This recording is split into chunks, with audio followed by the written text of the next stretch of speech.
Итак, всем доброго утра. Сейчас уже 6 утра. Покажу, чтобы убедились. Ну-ка. Угу. 6 утра.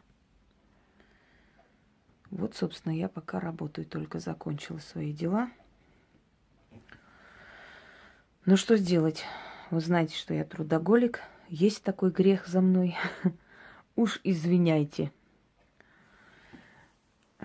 Итак.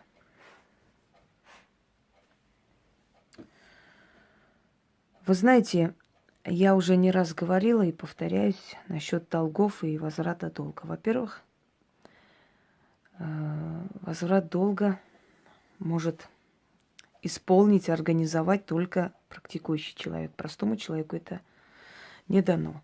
Не может он повелевать определенными силами, чтобы они исполнили его желание. Это первое. Второй момент. Я уже подарила как-то ритуал, если помните, да, отдать все свои болезни должнику. Человек, который нагло, нахально не возвращает вам долг, либо, ну, скажем, вы поручителем стали, он получил эту сумму для себя, радуется, кайфует, одним словом, грубо говоря. А вы мучаетесь, отдаете этот долг или еще хлеще. Ну, одним словом, человек спокойно сделал то, что хотел, и совершенно не считается с тем, что вам причинил урон. Ему все равно. Он это сделал спокойно, хладнокровно и нагло, цинично. Так вот, я подарила ритуал и практикам, и простым людям. Я сказала, что вы можете такое провести, немного с определенной разницей, объяснила, каким образом это делать. Если человек не хочет вернуть долг, то вы должны ему отдать, то есть имеете полное право отдать ему все свои болезни. И будущие болезни, болезни своих детей. То есть всему ему, его роду подарить все свои болячки. Потому что он это заслужил. Вместо долга пусть забирает, раз уж деньгами не отдает. Но после этого вы не имели права уже брать у него денег. Потому что если вы возьмете, это все вам вернется обратно.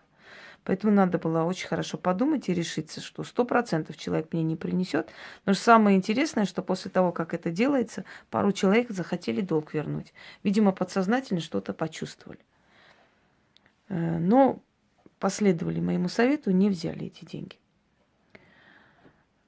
Знаете, в данный момент на днях мы увидели одну клоунаду, да? Там боги, духи, демоны, дьяволы, идите сюда и прочее, ну, смехопанорама. Я просто решила все-таки подарить достойный ритуал. Вы знаете прекрасно, что на каждую ерунду я отвечаю умно, своими знаниями, умениями, наверное, талантом, данным мне теми самыми богами, которые меня и ведут по жизни, и защищают, и любят, и помогают. И я им очень благодарна, безмерно. Так вот, хочу вам подарить ритуал на возврат долга, но, дорогие друзья, в стародавние времена как возвращали долг? Вообще, что значит вернуть долг? Как заставить человека вернуть долг? Просто так ты не заставишь. Даже если у него случатся какие-то несчастья, ну, случатся у него несчастья. Вот там, как одна особа призвала на голову там смерть, тьму, дьявола, сатану, всех на свете. А толку? Если он разобьется где-нибудь, от этого твой долг вернется? Нет. Так причем здесь бейте, убивайте, режьте, кушайте, там на куски кромсайте, если толку никакого нет. Так вот, в старые времена человек был более-менее, как бы верил в потусторонние силы, кто в Бога, кто в черта, кто в наказание, кто в судьбу. И люди боялись, когда им приходили ночные кошмары, видения, когда какие-то голоса слышали, какой-то подсознательный был страх, паника, какое-то предчувствие. Люди понимали, что их накажут за то, что они не возвращают человеку долг, и они спешили это делать. Заставляет вот именно таким образом, вселяя страх, чтобы этот страх заставил человека вернуть долг. Но в наше время люди так осатанели, что Даже если ему во сне приснится, что его дети, весь его дом сгорит живьем, этот человек утром проснется, скажет, что ему какой-то дурацкий сон приснился и пойдет дальше. Даже под страхом смерти, под страхом лишения всего, что у него есть, человек не поспешит вам вернуть долг. Такие сейчас пошли люди, они аморальны. Они готовы ради своих принципов жертвовать всем, чем угодно. Вот, видите же, у людей дети болеют, у людей чахнут, семья разваливается, жизнь на куски пополам. А им пофигу, они все равно продолжают тявкать. То есть это уже настолько такой уровень аморальности, что уж тем более вот с таким аморальным вот этим окружением людей, если человек нагло вам не возвращает долг, так он аморален. Вот именно такого склада человек он, правильно? Который может подставить своих детей, близких, родных, всех на свете. Ты хоть всех их урой, зарой, там всех закажи, он все равно твой долг не вернет. Поэтому учтите, что это наведет на него страх, это его накажет, это его напугает. У него дела пойдут очень плохо, у него начнутся нехорошие дни, плохая полоса, всякое начнется. Но он может даже при этом долг не вернуть, понимаете? Но это все-таки этот ритуал рассчитан на более-менее адекватную личность. И если у него есть хоть капля чувства самосохранения, он должен об этом задуматься, потому что у него в жизни начнутся проблемы. Но мой вам совет, когда вы закажете у практика вот эту работу, либо те практики, которые это сделают, да, проведут, во-первых, нужно будет фото человека желательно, потому что вы прекрасно знаете, кто вам должен. Если нет фото, хотя бы полные данные, насколько возможно, больше информации. Имя, отчество, фамилия, там, год рождения, такой и так далее. Написать эти все данные, положить возле черной свечи. Зажечь черную свечу. После того, как вы начитали, свеча должна догореть. Читать нужно 6 раз и оставить свечу догореть. Немного откройте окно потом в конце, когда уже будет догорать, чтобы этот дым ушел туда, во Вселенную. Но в любом случае, дорогие мои ненаглядные, в любом случае, еще раз говорю, что человек может наказаться, человек может получить очень много плохого, но все равно не подумать о возврате долга. Вот сейчас есть подобные личности. Учтите это. Что я хочу вам сказать. Если вы готовы к тому, что он будет наказан и много обрушится на его голову, то закажите смело эту работу у любого практика. Но когда вы это проведете, через 3 дня, когда у него начнется вот это все, напомните ему о своем долге. Скажите, ты не собираешься долг вернуть? Тебе хорошо, у тебя в жизни все прекрасно? Ты не боишься наказания?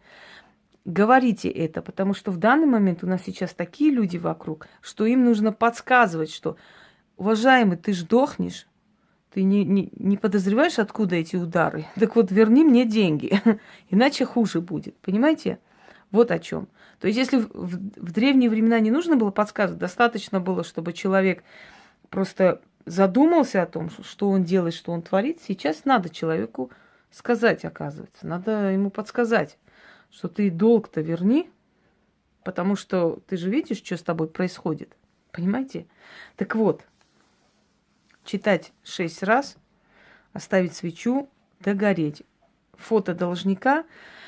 В этом случае я буду говорить я от своего лица. А так, верни долг такому-то человеку, ты такой-то человек. То есть это вы можете от себя там написать, добавить, как вам удобнее это произносить. Главное, чтобы полностью вот этот заговор был озвучен. Итак, начнем. Авракалам, сатана, ты правишь на черной горе, повелеваешь тьмой, никому долг не прощаешь, спуску не даешь, свое не отдаешь, лишнее не раздаешь. Авракалам, сатана, сидишь на черном троне, видишь моего должника. Он с меня взял, но не вернул. Он ест и пьет, мои деньги не отдает.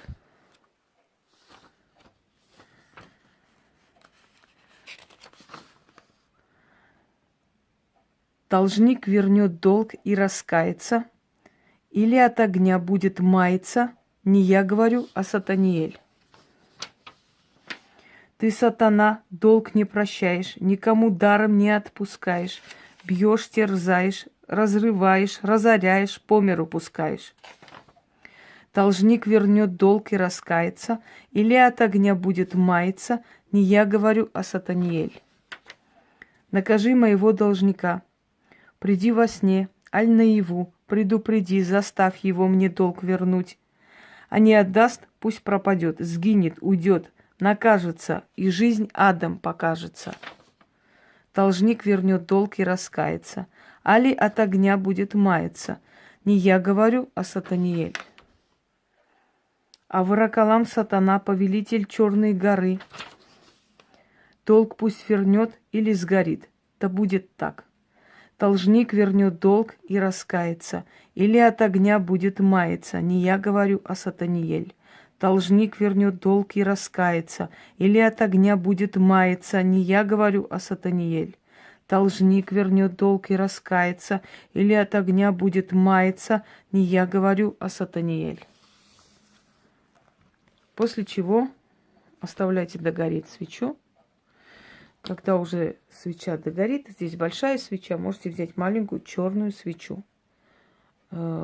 Желательно черную свечу, на черную свечу восковую, потому что энергия восковой черной свечи – это особая энергия. Если у вас есть свечи с полынью и прочее, можете зажечь, собственно говоря. Не помешает. Ну, можно просто черную восковую свечу. Ну что ж, желаю удачи. И тем, которые хотят создать ритуалы, тоже желаю удачи. Еще желаю им учиться, как нужно достойно создавать достойные работы. Всем удачи!